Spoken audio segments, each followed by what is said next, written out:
Assalamualaikum warahmatullahi wabarakatuh.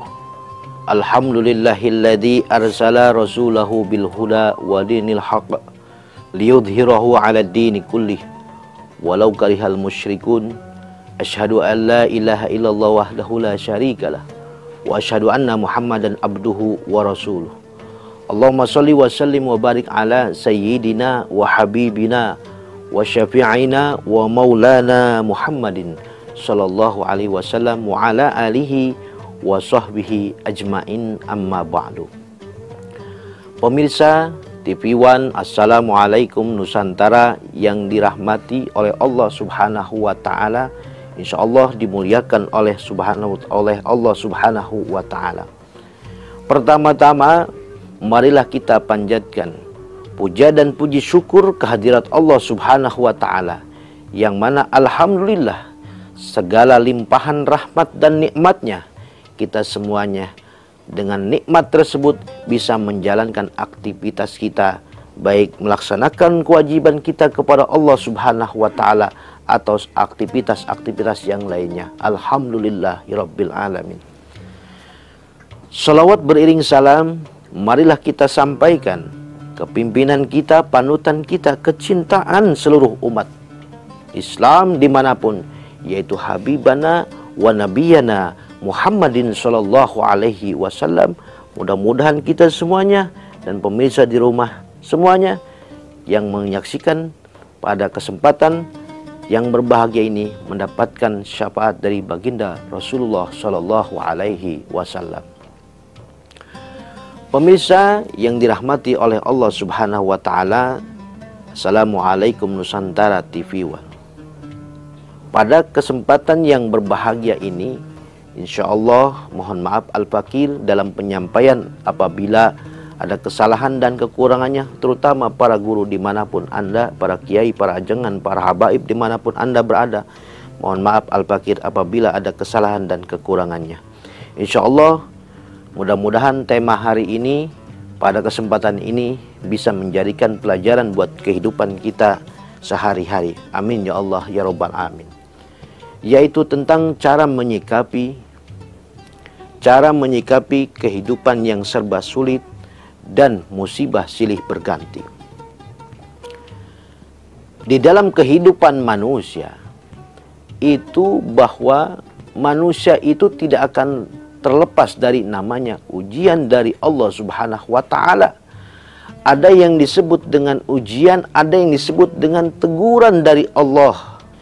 Tinggal di situ kita bisa muhasabah apakah yang diberikan oleh Allah ini adalah ujian ataupun teguran. Bagaimana orang yang diuji oleh Allah Subhanahu wa taala?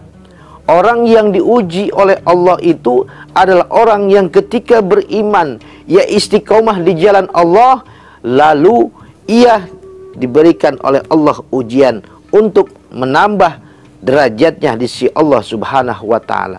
Tapi orang yang diberikan teguran itu juga masih bagus. Karena kenapa? Orang tersebut lagi jauh dari Allah, dipanggil oleh Allah. Ke sini, kembalilah kepadaku, kembalilah ke jalanku, ditegur oleh Allah. Tinggal di situ kita muhasabahnya, apakah ini ujian ataupun teguran. Masih untung diberikan kita teguran. Karena kenapa? Berarti Allah masih sayang sama kita. Allah masih memberikan kesempatan kepada kita. Ya, pemirsa TV One, Assalamualaikum Nusantara dimanapun Anda berada. Manusia tidak akan terlepas dari yang namanya ujian. Belum lahir saja masih berada di alam butun, di alam perut ibunya. Seorang bayi itu masih sudah diuji. Diuji bagaimana? Apakah ibunya tersebut memperhatikan masukan gizi yang masuk ke dalam perutnya yang akan dikonsumsi oleh anaknya atau tidak? Bahkan ada seorang bayi masih di alam perut seorang ibu itu diuji dengan apa? Ibunya tidak mengharapkan kehadirannya sehingga terjadilah naudzubillah, yaitu digugurkan. Itu ujian saja sudah datang di dalam seorang perut ibu. Ketika lahir ke alam dunia, apalagi manusia sudah lahir di alam dunia, pasti diuji oleh Allah Subhanahu wa ta'ala. Kan sudah dijelaskan dalam Al-Quran, oleh Allah dijelaskan, walanabluwannakum bisyai'im minal khawfi wal ju' wa naqsim minal amwal wal anfus wath thamaras wa basyiris sabirin alladina idza asabathum musibah qalu inna lillahi wa inna ilaihi raji'un. Allah sudah mengatakan, menjelaskan bahwa manusia pasti semuanya ke alam dunia ini terlahir dalam ujian. Wala nabluwannakum bisyai'im minal khauf. Sesungguhnya pasti, nunnya nun taukid, pasti kami akan uji manusia. Bisyai'in, dengan suatu perkara. Minal khauf, dari rasa takut. Takut apa? Wa naqsim minal amwal, takut kekurangan harta, takut miskin, takut. Wa naqsim minal amwal bisyai'in minal khauf wal ju'. Yang pertama yaitu rasa lapar, takut kelaparan, takut nggak makan. Wa naqsim minal amwal, takut kekurangan harta, takut menjadi orang miskin, orang fakir, dan lain sebagainya. Sedikit rasa takut yang diberikan oleh Allah, takut lapar, takut kekurangan harta, wal anfus, dan jiwa yaitu kematian, wa thamaros, dan buah-buahan, wa basyiris sabirin. Kata Allah, kabarkanlah, berikanlah kabar gembira kepada orang-orang yang beriman, orang-orang yang bersabar. Siapakah? Alladzina idza asabathum musibah qalu inna lillahi wa inna ilaihi raji'un. Berikanlah kabar kepada orang-orang yang bersabar ketika mendapatkan ujian dari Allah Subhanahu wa ta'ala. Berikanlah kabar, siapa orang-orang yang bersabar apabila ditimpa musibah oleh Allah Subhanahu wa ta'ala, diuji oleh Allah Subhanahu wa ta'ala. Qalu inna lillahi wa inna ilaihi raji'un. Ia mengucapkan bahwa kami dari Allah dan akan kembali kepada Allah Subhanahu wa ta'ala. Kalau sudah menyadari itu semuanya, pasti segala ujian yang menerpa dalam kehidupannya, pastinya ia akan memohonkan pertolongan kepada Allah dan bersabar.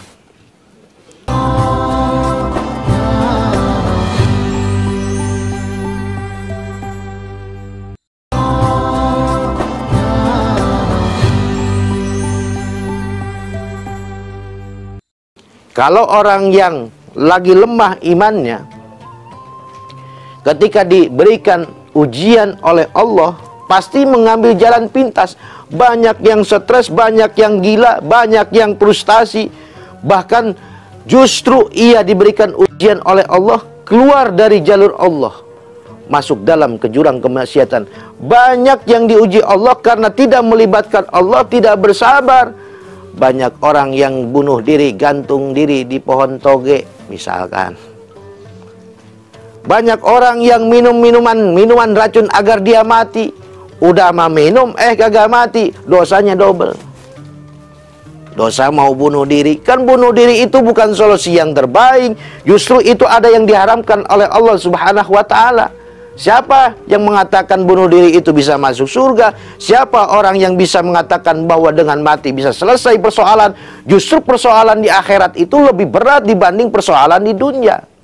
Ketika seseorang sudah dihadapi dengan persoalan di dunia lalu melibatkan Allah Subhanahu wa ta'ala, pastinya di akhirat itu insya Allah diberikan kemudahan oleh Allah Subhanahu wa ta'ala. Karena kenapa? Dalam hidup di dunia saja sudah melibatkan Allah Subhanahu wa ta'ala.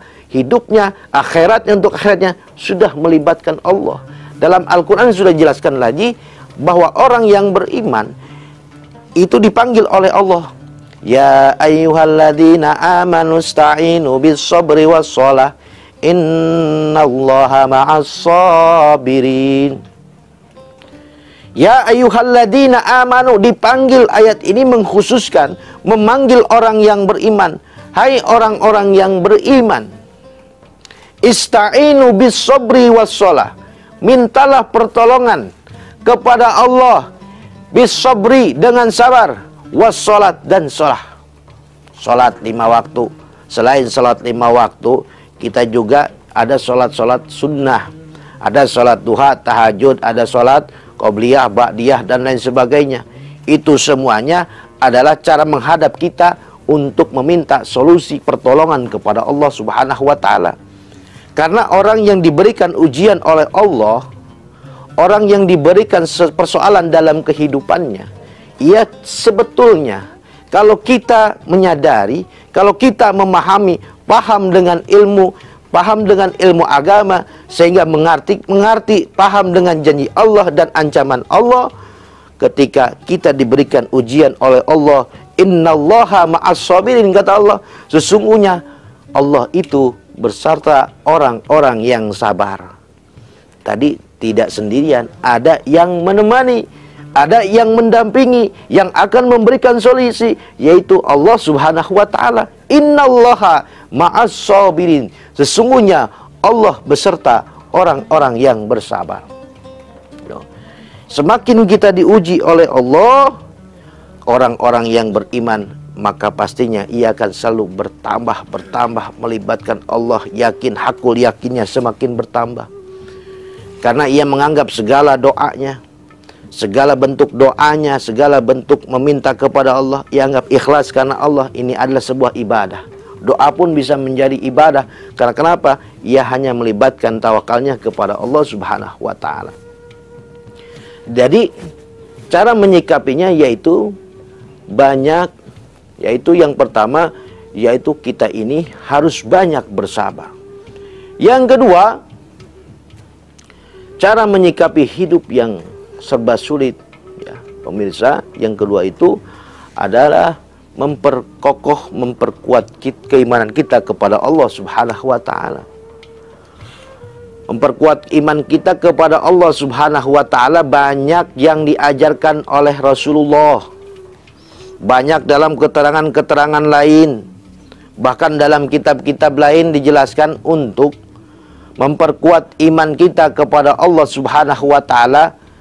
Kata Al-Imam Al-Haddad dalam kitab Risalatul Mu'awanah dijelaskan, yang pertama untuk memperkuat iman kita kepada Allah Subhanahu wa ta'ala, yaitu kita mendengarkan, membaca ayat suci Al-Quran, membaca hadis-hadis Rasulullah, memahami, mengkaji. Berarti di situ ketika kita sudah memahami, mempelajari isi kandungan Al-Quran, bukan hanya dengan dibaca, pelajari dalamnya, sehingga disitulah kita memahami mana ancaman Allah, mana janji Allah. Ayat Al-Quran, wa may yatawakkal 'alallah fahuwa hasbuh, itu janji Allah. Contoh, janji Allah, siapa orang yang bertawakal kepada Allah, maka Allah akan cukupi. Itu janji Allah. Kakaknya ngaji, kalau kagak ngaji kita kagak paham. Pentingnya di situ, ketika iman bertambah, berarti perlu juga ilmu pengetahuan agama. Kenapa orang malas sholat? Kenapa orang malas ibadah-ibadah yang lainnya? Kenapa orang malas sedekah dan lain sebagainya? Karena ilmu pengetahuannya terkadang kurang dengan agama. Jadi untuk menambah keimanan kita kepada Allah Subhanahu wa ta'ala, menurut Imam Al-Haddad dalam kitab Risalatul Mu'awanah, itu yaitu dengan cara kita mengkaji Al-Quran dan hadis baginda Rasulullah Sallallahu Alaihi Wasallam. Yang kedua, menurut Imam Al-Haddad, yaitu kita memikirkan tanda-tanda kekuasaan Allah Subhanahu wa ta'ala. Apa tanda-tanda kekuasaan Allah Subhanahu wa ta'ala? Tanda-tanda kekuasaan Allah itu banyak. Seperti alam ini aja yang kita lihat, yang kita tinggali sekarang. Alam dunia, hamparan bumi yang begitu indah. Ada lautan, ada daratan, ada gunung, ada langit tanpa tiang. Itu semuanya ciptaan Allah. Ada hujan, ada panas, ada dingin. Itu semua ciptaan Allah. Tidak ada yang sanggup lagi yang bisa menciptakan selain Allah. Betapapun manusia dengan teknologi sekarang yang lebih canggih, yang bisa katanya bisa berangkat keluar angkasa. Ada yang bilang bisa bisa bikin matahari, tapi tidak akan sesempurna yang diciptakan oleh Allah Subhanahu wa ta'ala. Nah, itulah memikirkan tanda-tanda kekuasaan Allah, sehingga ketika kita berpikir, bertambahlah keimanan kita kepada Allah Subhanahu wa ta'ala. Yang ketiga, kata Al-Imam Al-Haddad, itu dijelaskan dalam kitab Risalatul Mu'awanah, yaitu selalu melakukan amal soleh secara teratur dan istiqomah untuk menambah keimanan kita kepada Allah Subhanahu wa ta'ala. Selalu melakukan amal soleh, istiqomah. Wa annal karomatul luzumul istiqomah. Dalam sebuah keterangan dikatakan, karomanya para waliullah yaitu selalu istiqomah. Selalu istiqomah. Istiqomah itu walaupun sedikit, ibadah sedikit, tapi istiqomah mengalahkan ibadah yang banyak tapi tidak istiqomah.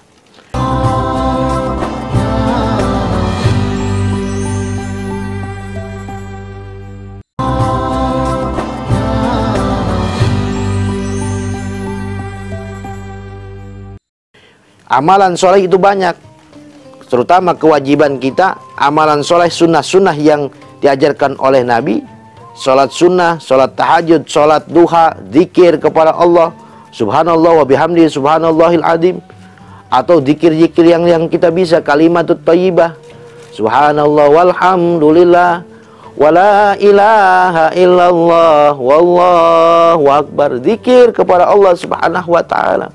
Itu juga adalah amalan soleh.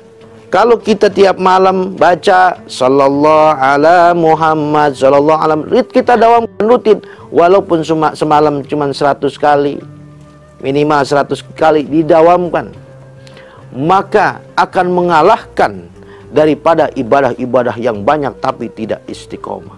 Atau kita sanggupnya cuma 10 kali baca selawat, laksanakan tiap malam ba'da isya misalkan, itu juga lebih mantap ditimbang daripada baca salawat ribuan kali tapi tidak istiqomah. Kan baca salawat ini pahalanya luar biasa. Ibadah yang pernah tidak tertolak oleh Allah adalah ibadah baca salawat.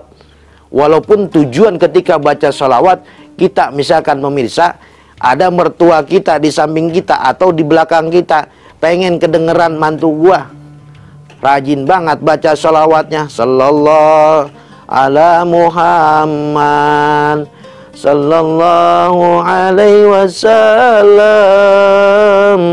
sallallahu ala Muhammad sallallahu alaihi wasallam. Contoh, ada mertua kita di belakang kita, pura-pura kagak tahu, pengen dinilai sama mertua, tetap ibadah salawat tidak pernah ditolak oleh Allah Subhanahu wa ta'ala.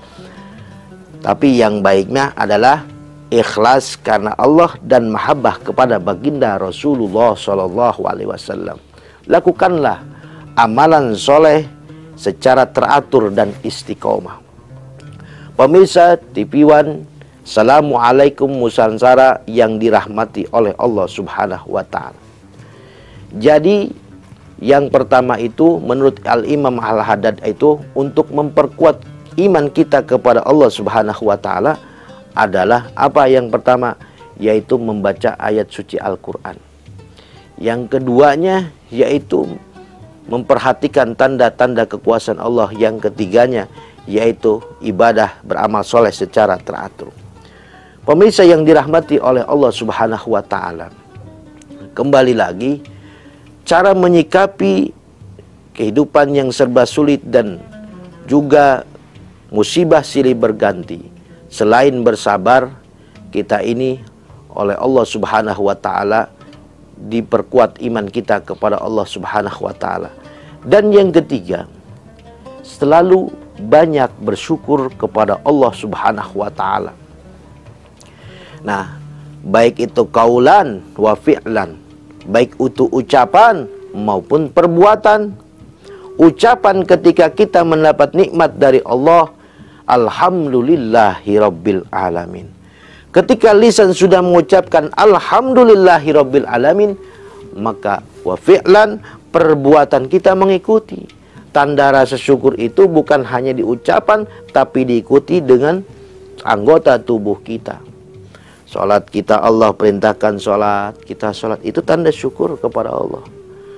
Ketika kita mendapatkan nikmat, kita banyak bersedekah, itu juga sama mensyukuri nikmat Allah. Ketika kita mendapatkan rezeki, kita sering berbagi, mau traktir teman-temannya, sahabat-sahabatnya, niatkan sedekah, maka insya Allah menjadi nilai pahala, ya, menjadi nilai ibadah si Allah Subhanahu wa Ta'ala. Kalau orang sudah niatnya seperti itu, banyak bersyukur. Kan Allah sudah jelaskan dalam Al-Quran, wa idz ta'adzana rabbukum la in syakartum la azidannakum wa la in kafartum inna adzabi lasyadid. Apabila kita bersyukur terhadap nikmat Allah Subhanahu wa Ta'ala, maka Allah akan tambah. Tetapi sebaliknya, kata Allah, kalau kamu ingkar terhadap nikmat Allah, maka wala in kafartum inna adzabi lasyadid. Tunggulah, adab Allah sangat pedih. Banyak bersyukur. Makanya memandanglah dalam persoalan rizki, dalam persoalan dunia ini ke bawah, bukan ke atas. Kalau ke atas pegel. Kenapa pegelnya? Orang beli mobil kita meriang, orang beli rumah baru kita setruk, orang beli tanah lagi kita mati. Memikirkan banda orang, duniawi orang, sehingga menjadi penyakit iri. Memandang dalam persoalan dunia itu ke bawah. Alhamdulillah, saya masih punya rumah walaupun juga sederhana. Di sana masih banyak orang yang tidak punya rumah, tidur di kolong jembatan dan lain sebagainya. Alhamdulillah, saya masih bisa makan, ketemu sehari 3 kali. Di luar sana masih banyak orang yang kelaparan, mungkin bisa makan 1 kali, itu juga kerja dari pagi sampai pulang malam. Alhamdulillah dan alhamdulillah.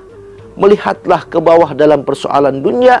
Oh, ternyata saya masih termasuk orang beruntung. Tidur nggak kehujanan, nggak kepanasan, punya atap. Ya, alhamdulillah, bersyukur kepada Allah Subhanahu wa Ta'ala. Sehingga ketika menyikapi itu semua dalam kehidupan kita sehari-hari, maka insya Allah kita akan menjadi seseorang ketika diberikan musibah, kesulitan dalam kehidupan kita, maka kita akan kembali bersyukur kepada Allah. Bahkan musibah tersebut, ujian tersebut akan berubah menjadi anugerah. Kenapa menjadi anugerah? Bisa jadi dengan ujian tersebut Allah memberikan derajat yang tinggi, bahkan rizki min haitsu la yahtasib, dengan cara bersabar kepada Allah Subhanahu wa Ta'ala. Pemirsa TV One, Assalamualaikum Nusantara yang dirahmati oleh Allah Subhanahu wa Ta'ala.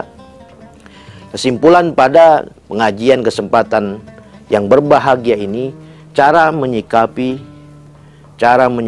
kehidupan yang serba sulit. Itu yang pertama, harus banyak bersabar. Jangan jauh dari Allah Subhanahu wa Ta'ala. Libatkan Allah Subhanahu wa Ta'ala. Nggak ada lagi yang bisa nolong, hanya Allah. Sambil ikhtiar kita minta kepada Allah. Yang kedua, yaitu cara menyikapi hal tersebut adalah memperkuat keimanan kita kepada Allah Subhanahu wa Ta'ala. Jangan jauh dari ulama, kita ikut ngaji. Jangan jauh dari majlis taklim, kita ikut ngaji. Karena dengan diisi dengan memperkuat iman kita kepada Allah, yaitu dengan pengajian ilmu-ilmu agama, sehingga kita mengetahui yang namanya petunjuk Allah, dan kita harus mengambil petunjuk tersebut. Insya Allah, maka kita semuanya akan diberikan ujian tersebut, diberikan solusi oleh Allah Subhanahu wa Ta'ala. Dan yang ketiga, pemirsa, yaitu cara menyikapinya adalah selalu banyak bersyukur kepada Allah Subhanahu wa Ta'ala. Maka insya Allah 3 cara ini, apabila kita menyikapi kehidupan, persoalan kehidupan, karena semua manusia pasti mempunyai masalah dan persoalan ujian dari Allah Subhanahu wa Ta'ala, maka 3 cara ini akan menimbulkan ketentraman, ketenangan. Seakan-akan dalam hati kita yakin Allah yang akan memberi keyakinan bahwa Allah akan berikan solusi terbaik buat umatnya, buat hambanya, bagi yang melibatkan keyakinannya kepada Allah Subhanahu wa taala. Pemirsa yang dirahmati oleh Allah Subhanahu wa taala, mungkin pengajian kali ini yang saya dapat sampaikan, mohon maaf apabila ada kesalahan dan kekurangannya. Mohon dibukakan pintu maaf yang seluas-luasnya. Wassalamualaikum warahmatullahi wabarakatuh.